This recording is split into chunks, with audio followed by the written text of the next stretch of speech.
Site এরকম case কখনো দেখেছেন কি না বলতে পারবো না, কিন্তু এটা দেখেন, এটা এই বাছুরটার আই প্যারাসাইট হয়েছে, ঠিক আছে।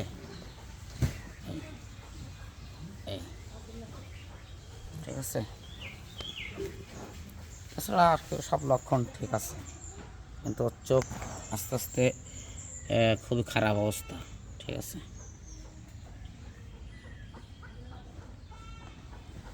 চোখ ছোট হয়ে আসছে, চোখ পুরনো হয়ে যাচ্ছে, এগুলো হচ্ছে আই প্যারাসাইট।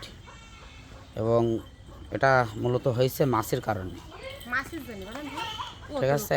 এটা মাছির কারণে হয়েছে, মাছি ওখানে ডিম পেড়েছে, পাড়ার পরে ওখানে সার্কোজিভ হয়েছে। সার্কোজিভ হওয়ার পর থেকে আস্তে আস্তে লার্ভা যখন বড় হয়ে গেছে তখন ইনফেকশনের রূপ নেছে, ঠিক আছে।